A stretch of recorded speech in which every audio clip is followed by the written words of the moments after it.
예레미야 애가 2장 17절입니다. 주님께서는 뜻하신 것을 이루셨다. 주님께서는 오래전에 선포하신 심판의 말씀을 다 이루셨다. 주님께서 너를 사정없이 부수시고 내 원수가 너를 이기고 즐거워하게 하시며 내 대적이 한껏 뽐내게 하셨다.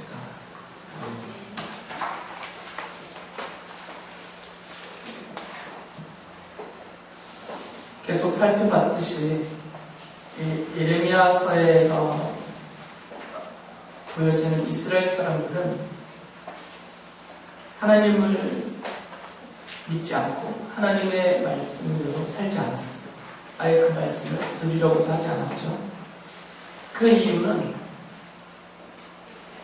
이들이 하나님이 살아계시다라는 것을 믿지 않았기 때문에 이사야 선지자도 그 얘기를 했고 또 예레미야서도 그 얘기를 하고 있습니다. 하나님이라는 그 존재에 대해서는 인정을 해요. 이스라엘 사람들이.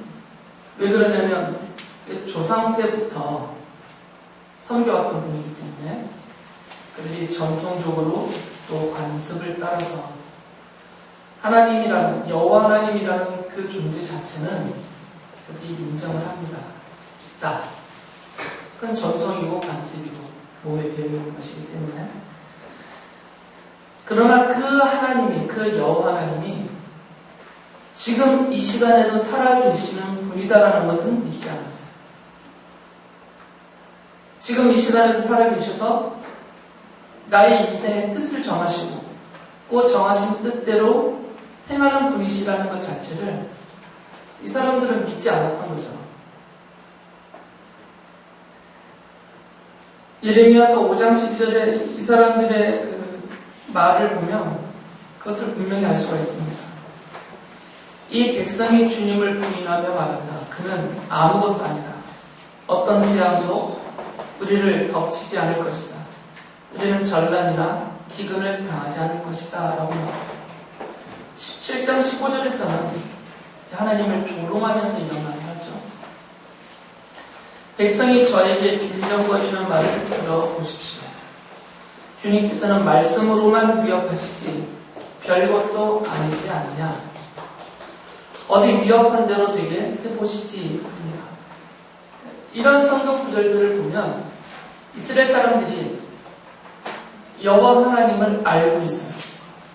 그 존재 자체는 인정을 합니다. 그러나 자신들과는 어떤 실질적인 연관이 없는, 그리고 지금 살아계시는 하나님이라는 자체를 믿지를 않고 있는 것이죠. 그러니까 대놓고 조롱을 하잖아요. 한번 해보라고 해라. 이 말이죠. 우리한테 재앙을 한번 내려봐라. 기근을 내려봐라. 위협한 대로 우리가 당하도록 한번 해봐라. 살아계시는 하나님이라면 그 말씀하신 대로 분명히 전쟁과 기근과 재앙을 내리실 것이지만 이 이스라엘 사람들이 당시 때 이스라엘 사람들은 하나님이 살아계시는 분이라는 것을 안 믿었기 때문에 그냥 터무니없는 얘기다라고 받아들이는 거죠. 그냥 말뿐이다. 그냥 예언자들이 하는 말뿐이고 그냥 조상 때부터 전통적으로 관습적으로 그렇게 섬겨왔을 뿐이지 실제로는 이 여호와 하나님은 우리하고는 아무 상관없는 살아있는 신이 아닌 그냥 이름만 있는 그런 신이다. 이렇게 받아들이고 있었던 거죠. 그래서 하나님이 직접 그들의 그 현상, 그 현실에 대해서 이렇게 지적을 하셨죠. 5장 2절에서 그들이 주님께서 살아계심을 두고 맹세하고 주님을 섬긴다고 말하지만 말하는 것과 사는 것이 다르다. 말하는 것과 사는 것이 다르다는 거죠. 말로는 전통적으로, 관습적으로 하나님의 이름을 부르고 또 그 하나님의 이름을 함부로 쓰면서 맹세도 하지만 실제로는 사는 모습을 보면 전혀 하나님을 인정하지 않고 믿지도 않고 그 하나님의 살아계신 자체를 받아들이지 않는 그런 삶을 살고 있다라고 지적을 하시는 거죠. 그래서 16장 12절에 이런 말씀을 하셨어요. 그런데 너희는 너희 조상들보다도 더 악한 일을 하였다. 너희는 각자 자신의 악한 마음에서 나오는 고집대로 살아가며 내 명령을 따라 순종하지 않았다. 그냥 자기 마음에서 나오는 생각대로 살았다 그 말이죠. 하나님을 인정하면 그 하나님의 살아계심을 실제로 믿었다면 하나님의 말씀을 따라가게 돼 있어요. 그런데 하나님의 살아계심을 안 믿으니까 그 하나님의 이름으로 온 예언자들이 하나님이 이렇게 말씀하신다라고 선포를 해 주어도 듣지도 않고 그냥 자기 생각대로 자기 마음의 고집대로 그렇게 막 살았다 그 말이에요. 오히려 조상들보다도 더 악하게 그들이 살고 있었던 것이죠. 이게 이스라엘 사람들의 현실적인 문제였습니다. 그들이 하나님을 믿는다라고 말하고 있는 하나님의 소위 백성이라는 이름을 갖고 있는 이스라엘 사람이었지만 실제로는 하나님을 안 믿었던 것이고 그 결과로 그들은 하나님이 경고하셨던 그 벌을 받았던 거죠. 나를 잃어버렸고 자기의 기업이 무너졌고 가정이 파괴되고 살육을 당하고 또 포로로 끌려가는 그런 벌을 받았던 것입니다. 예레미야는 10장 10절에 보면 이렇게 하나님을 선포하면서 찬양을 합니다. 오직 주님만이 참되신 하나님이시여 주님만이 살아계시는 하나님이시며 영원한 임금이십니다. 주님이 진노하시면 땅이 지진을 일으키고 그 진노는 세계 만민이 감당할 수 없습니다. 그 주님이 진노하시는 위에 부분까지만 한번 같이 읽어보실래요? 앞에 스크린 보시면서 시작. 오직 주님만이 참되신 하나님이시오 주님만이 살아계시는 하나님이시며 영원한 임금이십니다. 예레미야서 10장 10절 말씀입니다. 외우시면 뼈가 되고 살이 될 것이에요. 여러분의 영혼의 양식이 될 겁니다. 한 번 더 해볼까요?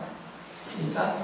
오직 주님만이 참되신 하나님이시요 주님만이 살아계시는 하나님이시며 영원한 임금이십니다.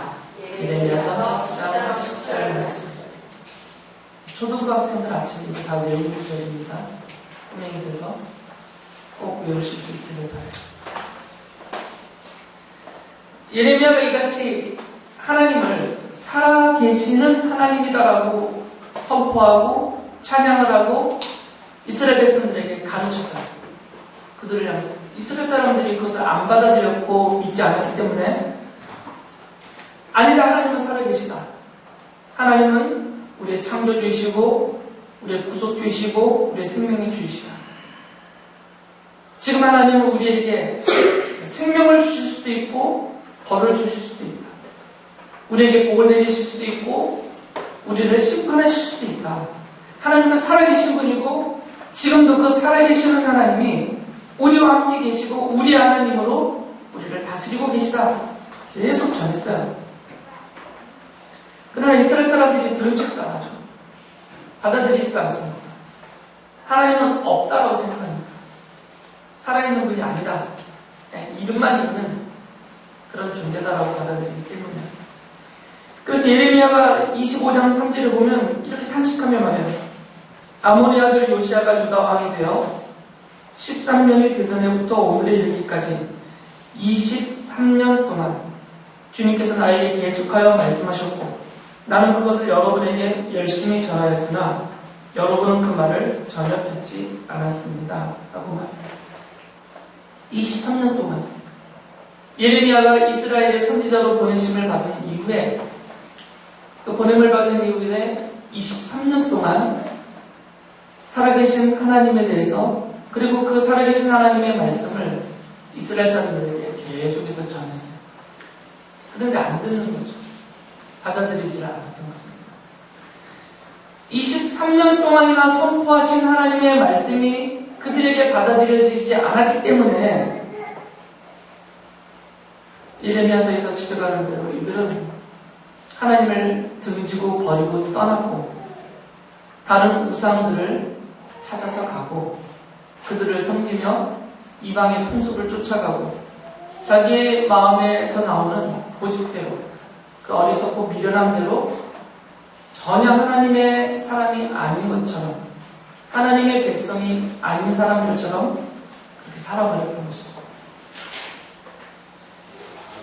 두려움도 없습니다. 이 사람들에게는 하나님의 살아계심을 안 믿으니까 그 하나님의 말씀에서 벗어날 때 그들에게 내리겠다고 하신 심판과 형벌을 겁내지 않아요. 하나님이 안 살아계시니까, 살아계시는 분이 아니니까 우리에게 어떤 전쟁, 기근, 재앙도 내리실 수 없는 분이라고 아예 여겨버렸으니까 두려움이 없죠. 자기네 마음대로 사는 것에 두려움이 없습니다. 하나님의 말씀은 하나님의 백성으로 살아가야 되는 이스라엘 백성들의 삶을 규정해 주었거든요. 옳고 그름을 알려주셨어요. 그리고 해야 할 것과 해서는 안 되는 것들을 알려주셨어요. 자기 자신을 위해서 살지 말고 함께 어우러 사는 다른 사람들을 유익하게 하는 그냥 이타적인 삶을 살으라고 가르쳐 주셨어요. 불의함과 부조리와 부끄러운 그런 짓거리들은 하지 말고 자기 스스로도 유익을 주고 스스로에게도 행복을 주고 함께한 주변에 있는 사람들도 행복하게 해주고 그들에게도 유익하게 해줘서 함께한 공동체를 이루며 잘 살아가도록 규정해 주신 것이 하나님의 말씀이에요. 그리고 그 말씀에 따른 상과 벌을 하나님이 정해 주셨죠. 이 말씀대로 살면 이 말씀에서 약속한 복이 그 은혜가 너희들에게 임할 것이고 풍성하게. 그러나 이 말씀에서 벗어나면 그것은 악행이 되기 때문에 어떤 신앙적인 종교 행위를 떠나서 이 하나님의 말씀에서 벗어나는 것 자체가 악행이기 때문에 죄요 악이어서 자신을 해치고 다른 사람을 해치고 사회를 해치는 파괴적인 악행이기 때문에 그 죄와 악에 대해서는 정의로우신 하나님의 심판과 그에 따른 벌이 있다. 하나님이 정해 주셨거든요. 분명히 말씀해 주셨어요. 근데 그걸 우습게 하는 거죠. 하나님은 없다라고 생각하니까. 하나님은 살아계시지 않다라고 생각하니까 전혀 그 말한 대로 우리에게 벌을 내리시는 분도 아니고 우리에게 복을 주는 분도 아니고 그냥 우리 인생은 나의 의지로 나의 노력으로 그리고 사람들과 연합된 관계 속에서 우리가 스스로 살아가고 개척하는 것이다. 이렇게만 생각하고 있어요. 전혀 두려움이 없는 거죠. 가장 근본적인 문제가 여기 있었던 겁니다. 하나님의 이름을 부르지만 하나님의 살아계심을 믿지 않는 것이죠. 전통과 관습을 따라서 하나님이라는 그 존재에 대해서는 이름으로 부르고는 있지만 실제적으로 나와 관계된 지금 살아계셔서 나에게 손을 대고 계시는 전지전능하신 창조주 하나님이라는 것을 믿지 않고 있는 것이죠. 그러니까 감히 하나님을 조롱하죠. 하나님의 이름을 조롱해요. 그는 아무것도 아니다라고 함부로 말해요. 빈정거리면서 한번 할 수 있으면 해보라고 해라. 막 이런 식으로 말하는 거죠.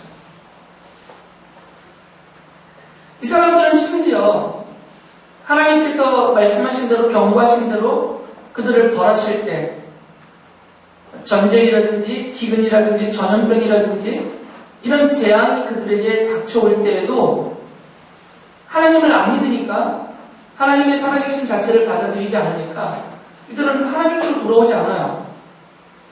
그것을 11장 11절에서 이렇게 지적하시죠. 그때 유다의 여러 성읍에 사는 사람과 예루살렘 주민은 분양하며 섬기던 신들을 찾아가서 도움을 간청하겠지만 그 재앙의 날에 그 신들은 절대로 그들을 구하여주지 못할 것이다.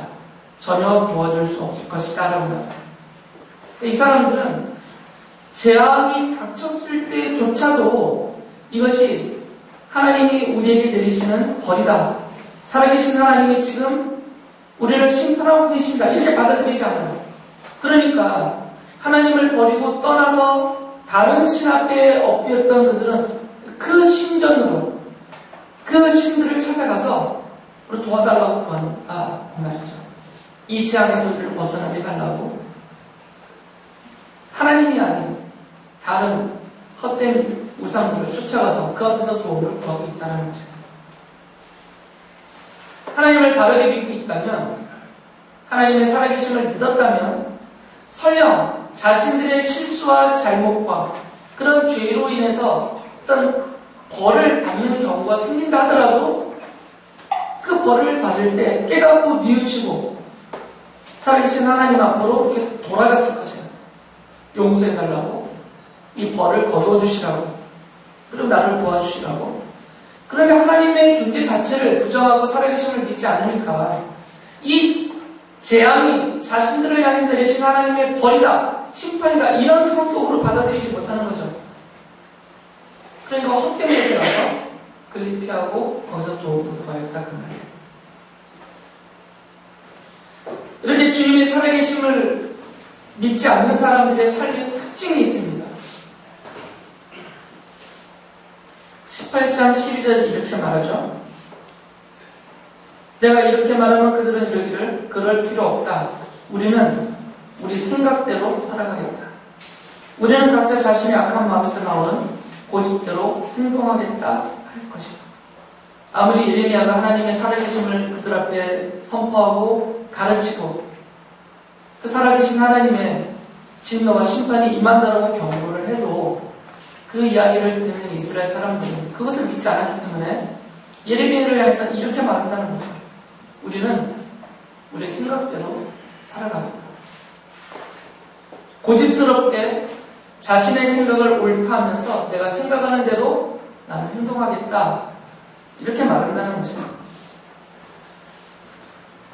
이게 하나님의 살아계심을 믿지 않는 사람들의 삶의 특징입니다.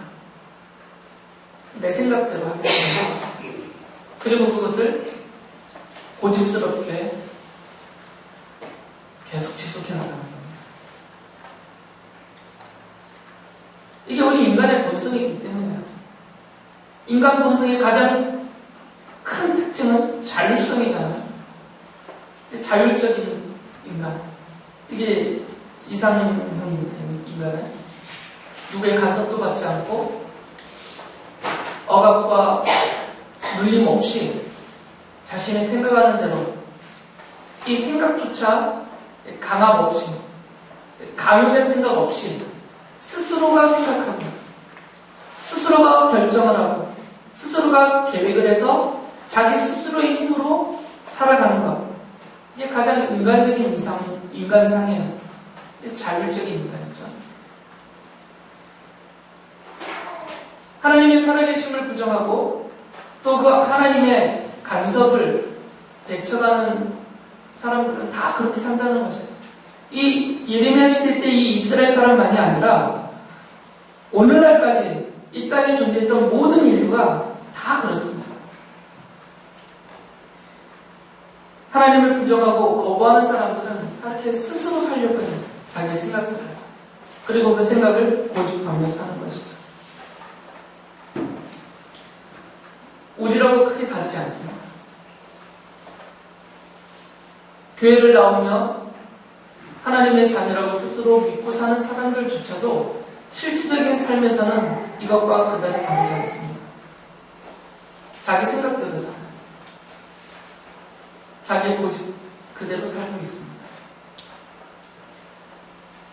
하나님의 살아계심을 인정 안 하니까 나와 상관없는 분이고 평소에는 그냥 나와 상관없는 하나님이에요.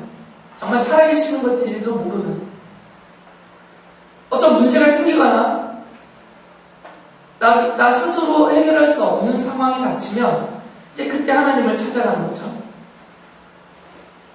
죽었던 하나님이 살아나는 것이죠. 그러나 그 전에는 그냥 내 생각대로만 살아요. 그것을 고집스럽게 강조하면서 지속하죠. 성도들도 삶이라는 모습에서는 똑같다는 거죠. 하나님의 자녀로, 하나님의 백성으로 살고는 있지만 하나님의 자녀의 백성으로 사는 그 삶의 모습에서는 하나님이 없다라고 말하는 사람과 하나님은 살아계시지 않다, 나와 아무 상관없다, 지금 나의 삶에 전혀 간섭하지도 않고 그냥 내가 자율적으로 내 생각대로 내 힘으로 살고 있다라고 말하는 이 사람들과 전혀 다를 바가 없다라는 거죠. 삶의 모습에서는. 이게 문제인 것입니다. 그들의 문제였고 지금 우리들의 문제인 거죠. 예레미야 예언자는 그 예레미야 애가에서 이런 말씀을 하셨죠. 주님께서는 뜻하신 것을 이루셨다. 주님께서는 오래전에 선포하신 심판의 말씀을 다 이루셨다라고 말합니다. 주님은 뜻하신 것, 그 정하신 뜻을 이루셨다라고 말하고 있습니다. 이스라엘 백성에게 내려진 그 심판, 그 형벌, 그들이 나라를 잃고 바빌로니아의 포로로 끌려가는 그 일, 이것은 주님이 정하신 뜻을 주님이 이루신 모습이다라고 말하는 것입니다. 어쩌다 보니 벌어진 일이 아니고 이스라엘이 힘이 없어서 자연적인 현상으로 힘이 센 바빌로니아에게 망한 것이 아니고 이것은 주님이 정하신 뜻을 이룬 결과다라고 이렇게 말하는 거죠. 이 이스라엘 사람들이 하나님을 부정했지만 하나님은 살아계시는 분이 아니다, 그냥 없는 존재와 같다, 그러면서 함부로 막 조롱하고 자기들 마음대로 살았지만 그들의 이 불신앙과 불순종이 지속되는 상황에서도 하나님은 살아계셔서 그들을 향해서 뜻을 정하시고 그 정하신 뜻을 종들, 예언자들 같은 종들을 통해서 그들에게 알려주시고 그리고 그 정하신 뜻대로 행하셨던 것이죠. 이 이스라엘 사람들이 하나님의 존재를 인정하느냐 마느냐, 살아계시냐 없느냐, 그들이 떠들고 부정하고 하는 그거와는 상관없이 하나님은 여전히 살아계시는 하나님으로서 뜻을 정하시고 정하신 뜻대로 그것을 이루시는 분이시다라는 거죠. 예레미야서 23장 20절에서 하나님은 이렇게 말씀하셨죠. 나 주는 나의 마음속에 뜻한 바를 시행하고 이룰 때까지 분노를 풀지 않을 것이다. 마지막 날이 오면 너희가 이것을 분명히 깨달을 것이다 라고 말씀하셨습니다. 하나님은 마음속에서 뜻한 바, 그 정하신 뜻을 반드시 이루신다는 거죠. 그 뜻이 이루어질 때까지 멈추지 않으신다는 겁니다. 우리처럼 그냥 생각만 하고 끝, 이런 것은 없다는 거죠. 그냥 말만 하고 끝, 이런 것은 없는 것이죠. 하나님은 뜻을 정하시면 정하신 뜻을 반드시 이루세요. 살아계시는 분이기 때문에. 그리고 그것을 드러내 보여주시죠. 깨달아 알게 보여주십니다. 만약에 하나님의 정하신 뜻이 구원이다 그러면 어떤 상황에서도 구원하세요. 하나님이 은혜를 베풀겠다고 뜻을 정하셨으면 그 사람이 어떤 사람이든 하나님은 반드시 은혜를 베푸세요. 그러나 반대로 하나님이 심판하시겠다, 벌하시겠다고 뜻을 정하시면 반드시 그 나라가 미국이든 바빌로니아든 이집트든 누구든 간에 아무리 전 세계를 장악하고 누르는 막강한 힘을 갖고 있는 나라라 치더라도 하나님이 그 나라를 벌어지겠다 하시면 그냥 벌어지는 거죠.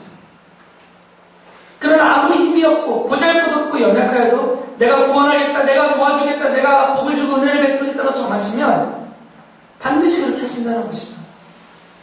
하나님이 정하시면 그 뜻을 하나님은 반드시 실행하세요. 그래서 45장 4절에 이런 말씀을 하시죠. 나 주가 말한다. 나는 세운 것을 헐기도 하고 내가 심은 것을 뽑기도 한다. 온 세상을 내가 이렇게 다스리거늘이라고 말씀하세요. 온 세상을 이렇게 다스린다는 거죠. 하나님이 뜻을 정하여 심으시고 또 하나님이 뜻을 정하여 그것을 뽑으시고 이것이 나라이든 민족이든 기업이든 어떤 가문과 가정이든 아니면 한 개인이든 간에 하나님이 심으시기도 하고 뽑아서 옮기기도 하시는 것이에요. 이스라엘 가나안에 심으시기도 하고 그들을 뽑아서 바빌로니아로 옮기기도 하시는 거죠. 하나님이 그렇게 이 세상을 다스린다라는 거죠. 살아계시는 하나님이기 때문에. 하나님이 살아계심을 믿지 않는다면 이런 건 생각도 못하는 일이에요. 하나님이 지금 미국을 다스리고 계시다. 상상이나 하겠어요? 하나님이 중국도 하나님이 다스리신다. 하나님의 손 안에 있다. 누가 그것을 받아들이겠어요? 그런데 반대로 하나님의 살아계심을 믿는다면 내가 믿고 있는 그 살아계신 하나님이 어떤 분인지를 알고 있다면 이건 아무것도 아니에요. 왜 그러냐면 이 살아계신 하나님은 창조주 하나님이십니다. 이 온 우주를 창조하신 창조주 하나님이시잖아요. 이 천지만물을 창조하시는 하나님이세요. 그런데 창조만 해놓고 죽어버리셨어요. 이게 말이 되냐? 온 우주를 창조하신 하나님이 그 창조의 전지전능, 그 권능의 손이 지금도 세상을 다스리시는 건 당연한 거죠. 그러면 이 온 우주를 창조하신 하나님이 이 바빌론이 하나 못 다스리시겠어요? 미국이든 중국이든 로마든 누구든 하나님이 그 손으로 다스리시는 것은 너무나 당연한 일이죠. 그래서 이 하나님이 뜻을 정하시고 그 뜻을 시행하실 때는 어느 누구도 저항하거나 따지거나 거부할 수 없는 거죠. 49장 19절에서 이렇게 말씀하시죠. 누가 나와 같다는 말이냐? 감히 나에게 따지며 대들 수 있는 자가 누구이며 나에게 맞설 수 있는 목자가 누구냐? 이 창조주 하나님 앞에서 감히 누가 맞서서 따지고 왜 이렇게 계획하셨습니까? 왜 이렇게 행하셨습니까? 도대체 왜 이렇게 했습니까? 따질 수가 없다는 거죠. 그러면서 하나의 비유를 들으시죠. 하나님께서 예레미야에게 말씀하셨어요. 너 지금 토기장의 집으로 가라 하셨어요. 그래서 예레미야가 그 말씀을 듣고 토기장의 집으로 가죠. 토기장이는 진흙으로 토기를 만드는 사람이 토기장이에요. 그래서 그 집으로 갔죠. 그래서 예레미야가 가서 보니까 이 토기장이가 진흙으로 그릇을 만들고 있었어요. 근데 그릇을 만들다가 자기가 생각했던 그릇이 안 된다고 해요. 그러니까 이 사람이 그 진흙을 다시 뭉쳐서 다른 그릇을 만들었던 거죠. 근데 이 광경을 하나님이 예레미야에게 보여주셨어요. 그러면서 이렇게 말씀하시죠. 18장 6절에서 이스라엘 백성아 내가 이 토기장이와 같이 너희를 다룰 수가 없겠느냐? 나 주의 말이다. 이스라엘 백성아 진흙이 토기장이의 손 안에 있듯이 너희도 내 손 안에 있다라고 말씀합니다. 이것도 비유예요. 토기장이는 사람이니까 잘못 만들 수도 있어요. 자기의 실수가 있어서 다른 것을 만들고. 그러나 여기서 이 비유에서 강조되는 것은 진흙은 토기장이의 손 안에 있어서 토기장이가 뜻을 정한 대로 빚어진다. 이걸 강조하는 것이에요. 우리 하나님은 이 사람이 토기장이와는 다르죠. 사람이 토기장이는 뜻을 잘못 정할 수도 있고요. 손을 잘못 움직일 수도 있고 생각대로 안 될 수도 있어요. 그러나 하나님은 전지전능하신 분이세요. 영원하시고 무궁하시고 불변하신 하나님이십니다. 그러니까 그 하나님이 뜻을 정하시는 것은 변할 수가 없는 거죠. 그리고 뜻하신 대로 행하심에 있어서도 변할 수가 없는 것이에요. 하나님이 무엇을 정하셨으면 정한 그대로 이루어지는 거죠. 이게 하나님의 뜻과 행하심입니다.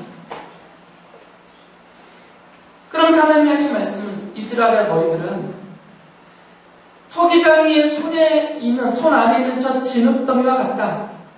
너희들은 내 손 안에 있다. 왜 그러냐면 너희는 내가 택한 나의 백성이기 때문이다. 이렇게 말씀하십니다. 물론 더 확대를 한다면 이스라엘 백성들뿐만 아니라 이 땅에 존재하는 모든 만물이 다 주님 손 안에 있죠. 다 주님께서 뜻을 정하시고 창조하시고 다스리고 있는 것이기 때문입니다. 그래서 23장 24절에서 이런 말씀을 하셨어요.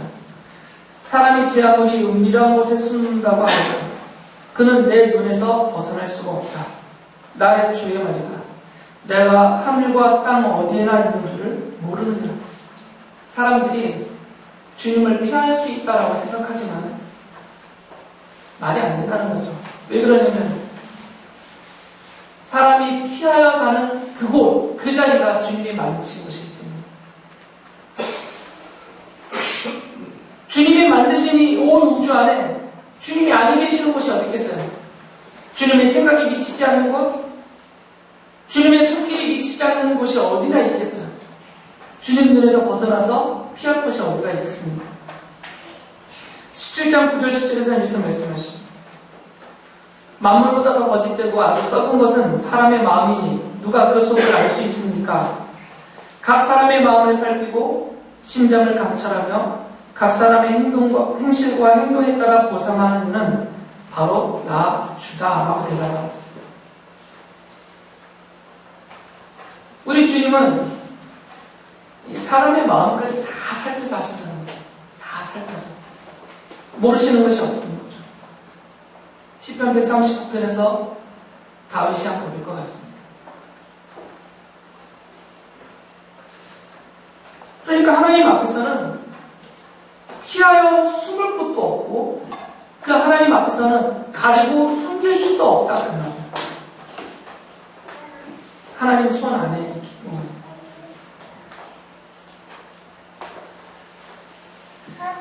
사람이 자신의 불신앙, 불순종, 악행을 하나님 앞에서 숨길 수가 없어요. 그리고 그 불신앙과 불순종과 악행에 대한 하나님의 심판과 진노와 그 형벌을 피할 수도 없어요. 하나님 손 안에 있기 때문입니다.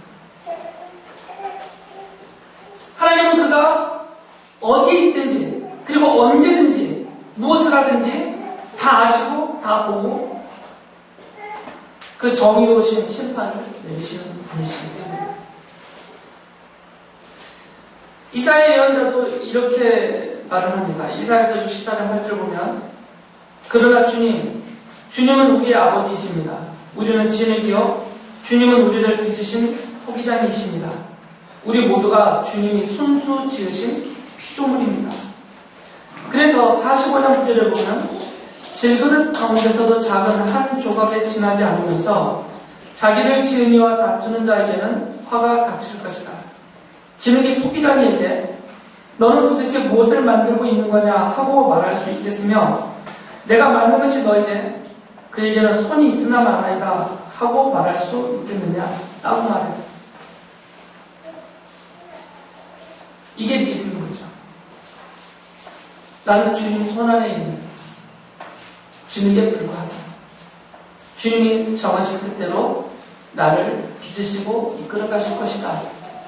이것이 믿음이고 살아계신 하나님에 대한 신앙 고백인 것입니다. 그때나 지금이나 예전이나 오늘이나 이 믿음이 부족합니다. 주님의 살아계심을 잘 믿지 않습니다. 그리고 내 삶의 매일매일 순간에서 인정을 하지 않습니다. 내가 주님 손 안에 있는 진흙과 같은 존재라는 것을 생각도 못하고 살아요. 그래서 이스라엘 사람들이 말했던 것처럼 내 생각대로 살겠다. 내 고집대로 내가 행동하겠다. 이러면서 그냥 사는 것입니다. 전혀 두려움도 없이 하나님의 심판은 그에 따른 상과 벌은 전혀 관심도 없어요. 내가 이렇게 악을 저질러도 하나님이 나를 벌하시겠냐? 내가 이렇게 믿음 없이 어리석게 세상 사람들과 다를 것 없이 살아가버려도 하나님이 신경이 안 쓰겠냐? 뭐 이런 식으로 살고 있다는 거죠, 성도들도.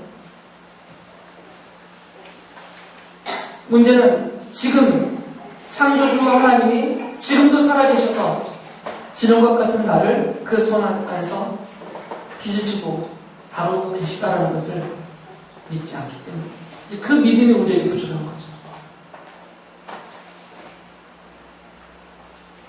예수님께서 붙잡히셨어요. 곧 죽임을 당하십니다. 십자가에서. 사람들이 와서 예수님을 붙잡아 갔어요.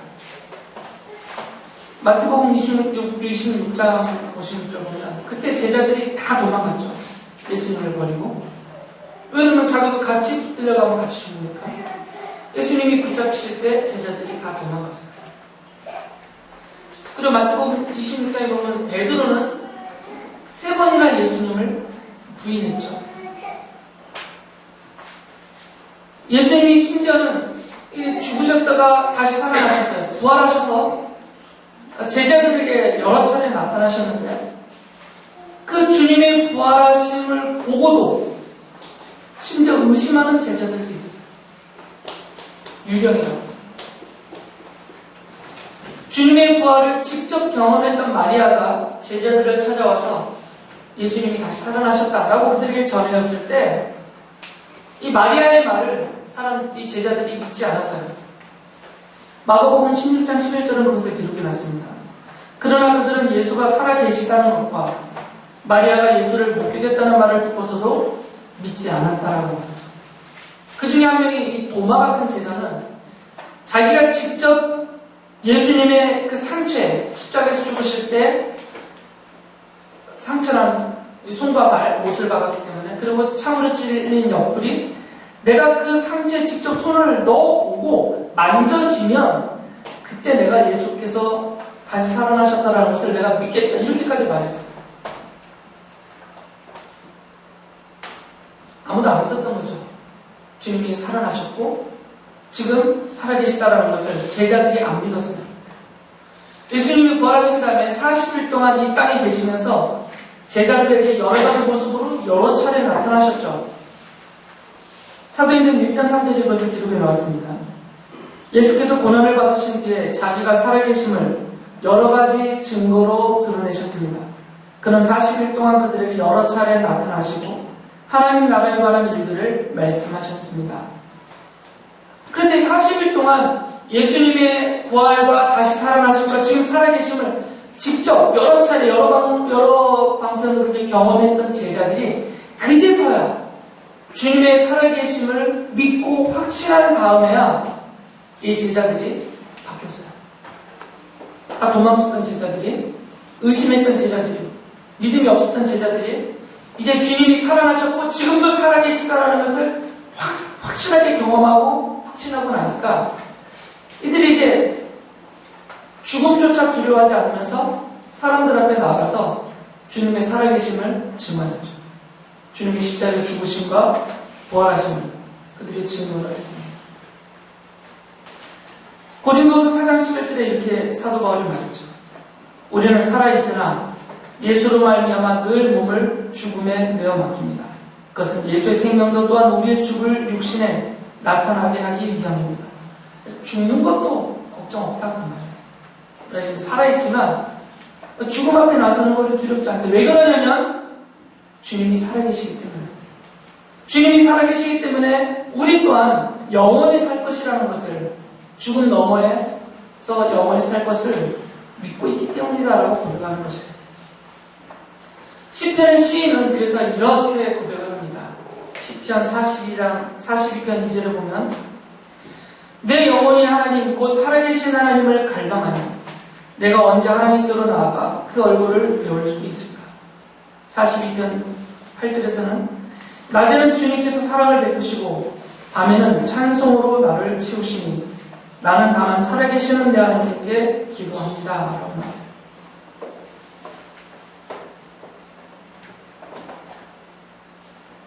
단지 존재한다 이렇게 인정하는 것 갖고는 안 됩니다. 그냥 말로만 주님만 살아계신 하나님입니다. 말로만 고백하는 것 이것으로는 안 되는 거죠. 모든 존재는 관계를 맺을 때 실제화가 돼요.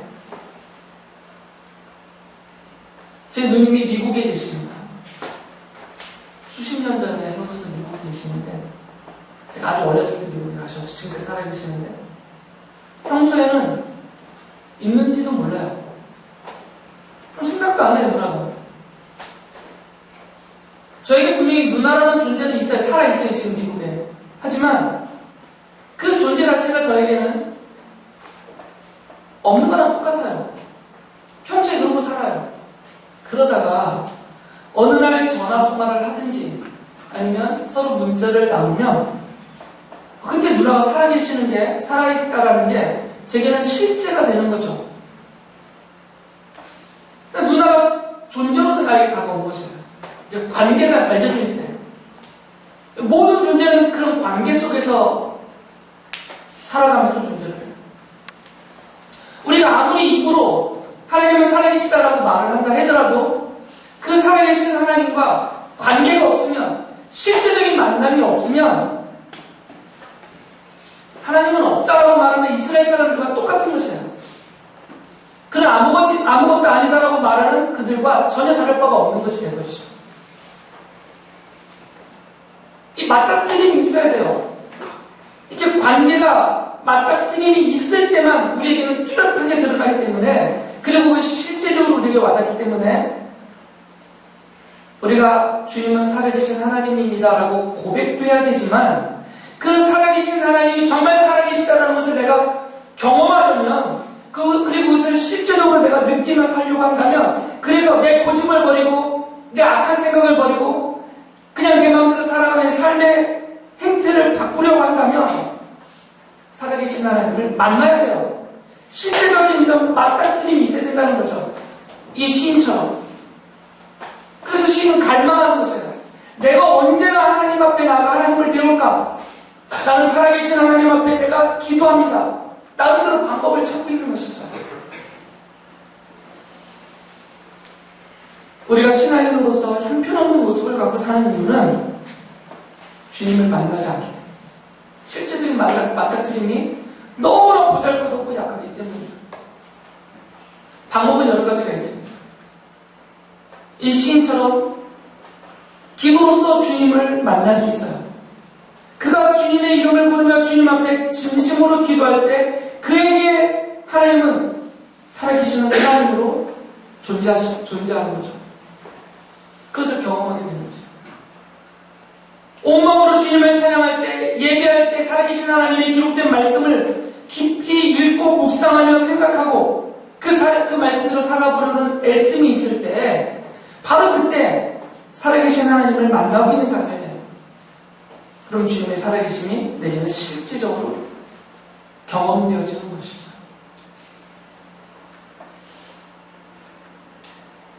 이 주님의 살아계심을 믿어야 됩니다.